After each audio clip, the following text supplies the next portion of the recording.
Hello guys, so today our topic is income from other sources. As we all know, income tax में 5 heads होते हैं. First one is salary head, second one is house property, third business or profession, fourth capital gain and fifth income from other sources. जो बाकी 4 heads में नहीं आती वो income आती है other sources में. आइए देखते हैं कौन कौन सी इनकम फ्रॉम अदर सोर्सेज में इंक्लूड होती हैं. First one is dividend income. Dividend income किसे मिलता है? शेयर होल्डर को. Interest on security, other interest, rent from land except house property. House property में जाने वाली इनकम छोड़ के कोई भी रेंट आया है लैंड से तो वो जाएगा इनकम फ्रॉम अदर सोर्स में. Income from subletting. Here subletting means अगर आपने कोई घर रेंट पे लिया है और आगे उसे रेंट पे और किसी को दे दिया है तो वहाँ से जो इनकम आएगी वो होती है income from subletting. Family pension, remuneration received as examiner, paper checker और इन्विजिलेटर. अगर आप टीचर हैं और आपको एक्स्ट्रा पेमेंट मिलती है as a examiner, paper checker और इन्विजिलेटर की, वो भी जाएगी इनकम फ्रॉम अदर सोर्सेज में. Winning income from lottery and puzzles and gambling etc. Gifts, director fee. अगर डायरेक्टर सैलरी लिखा होता तो वो जाती सैलरी हेड में, बट यहाँ पे डायरेक्टर फी है तो ये जाएगी इनकम फ्रॉम अदर सोर्सेज में. Agriculture income outside India. As we all know, अगर यहाँ पे इंडिया की होती तो वो एग्जेम्प्ट होती है, इसीलिए agriculture income which is coming from outside India. Royalty, salary of MP and MLAs, rent of trademark, tips of waiter, taxi driver, income from undisclosed source. कोई ऐसा सोर्स जहाँ से हम बता नहीं पा रहे हैं कि ये इनकम कहाँ से जनरेट हुई है, वो भी जाएगी इनकम फ्रॉम अदर सोर्सेज में. And unexplained cash credit. कोई कैश क्रेडिट हमने लिया जो हम एक्सप्लेन नहीं कर पा रहे हैं, वो भी जाएगी इनकम फ्रॉम अदर सोर्सेज में. नाउ कुछ रूल्स भी होते हैं इससे रिलेटेड, आइए हम वो पढ़ते हैं. Like gifts. अगर आपको किसी ने गिफ्ट दिया है तो एग्जेम्प्ट होगा अप टू 50,000 रुपीज़, और अगर मोर देन 50,000 है तो फुल वैल्यू टैक्सेबल होगी. एग्जेम्पशन कहीं पर मिलती है गिफ्ट्स की, कहाँ कहाँ? First relative. अगर किसी रिलेटिव ने आपको गिफ्ट करा है तो वो एग्जेम्प्ट होगा. Under a will. कोई ओल्ड एज पर्सन अपनी विल बना के गया है आपके नेम पर और आपको उससे कुछ क्लेम होता है तो वो भी एग्जेम्प्ट होगा. मैरिज. अगर आपकी मैरिज पे कोई गिफ्ट्स आए हैं वो भी एग्जेम्प्ट होंगे. Any local authority. Now winning income. अगर आपको कोई विनिंग इनकम हुई है तो उसके एक्सपेंसेस एग्जेम्प्ट नहीं होंगे. Exception horse race. अगर हॉर्स रेस पे आपने कोई एक्सपेंसेस करे हैं तो वो एग्जेम्प्ट होंगे. Family pension. फैमिली पेंशन पे हमें डिडक्शन मिलती है 1/3 पार्ट ऑफ पेंशन और 15,000 rupees which ever is less, और बाकी की जो रिमेनिंग अमाउंट बचेगी उस पर हमें टैक्स देना होगा. एंड अगर हमें कोई इंटरेस्ट रिसीव होता है पोस्ट ऑफिस सेविंग बैंक से तो उस पर एग्जेम्प्ट होता है up to 3,500 rupees on individual होगी. Now words to be consider. Numerical करने के लिए आपको कुछ वर्ड्स कंसीडर करने पड़ेंगे. लाइक अगर लिखा है रिसीव तो ग्रोसअप करना पड़ेगा, अगर लिखा है इनकम तो ग्रोसअप नहीं करना पड़ेगा. और कुछ रूल्स भी हैं जो न्यूमेरिकल में यूज होंगे, वो हम न्यूमेरिकल में सीखेंगे. Numerical question first. From the following particulars submitted by Shri Ram Kumar compute his income from the source from other sources for the assessment year 2021 and 22. अब हम ये क्वेश्चन सॉल्व करेंगे. फर्स्ट हम क्वेश्चन रीड करते हैं. As a director of X company limited, he received 12,000 as salary. हमें पता चल गया सैलरी दे रखी है तो ये इंक्लूड नहीं होगी बिकॉज ये सैलरी हेड में जाएगी. 1,200 per month as entertainment allowance, ये भी इसमें नहीं आएगा. The company provide him a car for both official and personal use. Personal use is estimated, ये सब इन्होंने सैलरी का दिया है पार्ट, तो ये पूरा इंक्लूड नहीं होगा. He was also a director in another company from which he received 13,000 as director fee. अब उसे डायरेक्टर फी मिल रही है ना कि सैलरी, और हमने पॉइंट पढ़ा था ये कि director fee income from other sources में जाती है तो ये इंक्लूड होगा. Interest received on deposit with a cooperative bank limited. ये इंटरेस्ट सारे आते हैं तो ये इंक्लूड होगा। Dividend receive from a foreign company, foreign company का डिविडेंड इंक्लूड होगा। रिसीव विनिंग फ्रॉम लॉटरी, हमने ये पहले ही पढ़ लिया कि ये भी इंक्लूड होगा।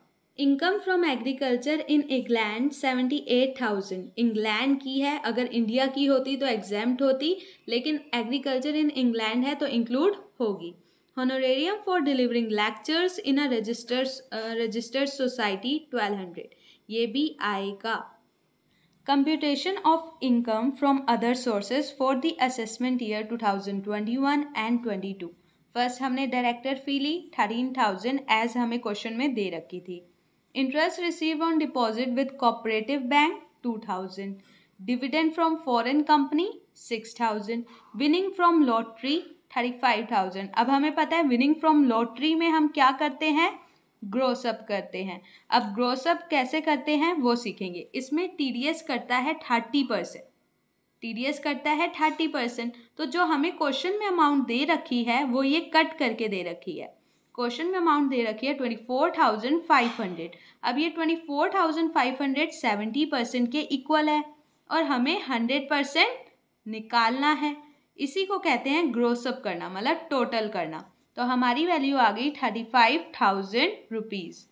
Income from agriculture in England 78,000 as question में मेंशन है। Honorarium for delivering lectures 1200।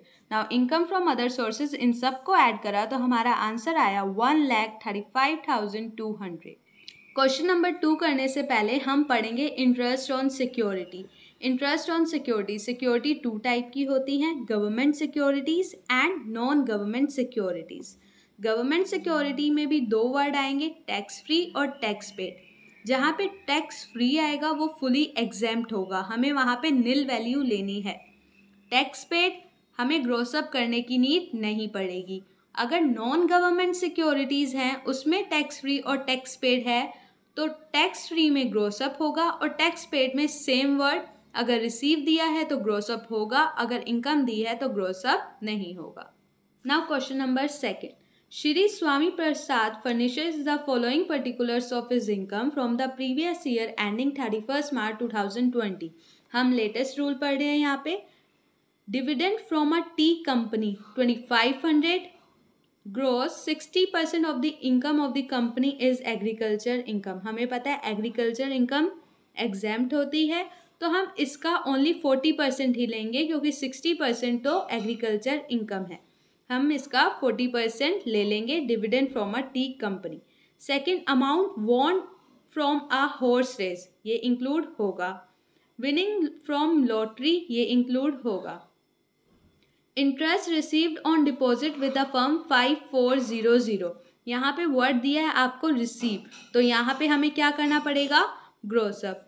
Dividend receive from a cooperative society, cooperative society से हमें इंक्लूड मिला है इंटरेस्ट 500। और जैसे कि हमने पहले पढ़ा था कि अगर गवर्नमेंट सिक्योरिटी मतलब कॉर्पोरेट है, टैक्स पेड दिया हुआ है तो हमें ग्रोस अप नहीं करना पड़ता। अब हम पढ़ेंगे income from non agriculture land. अगर एग्रीकल्चर लैंड होती एग्जेम्प्ट होती, लेकिन यहाँ पे नॉन एग्रीकल्चर लैंड लिखा है तो ये इंक्लूड होगी। नाउ उसने कुछ एक्सपेंसेस भी करे, हमें पता है एक्सपेंसेस माइनस होते हैं, लेकिन bank commission 1000 for collecting dividend from T company, T company के रिलेटेड अगर कोई एक्सपेंस होते हैं तो वो इंक्लूड नहीं होते।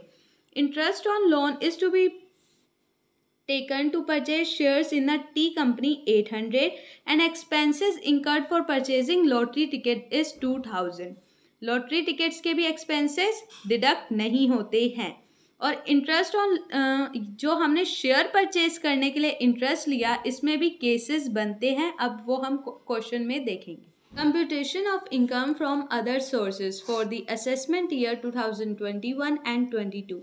डिविडेंड फ्रॉम टी कंपनी, हमें पता है 2500 का हमें 40% लेना है, वो आएगा 1000 रुपीज़।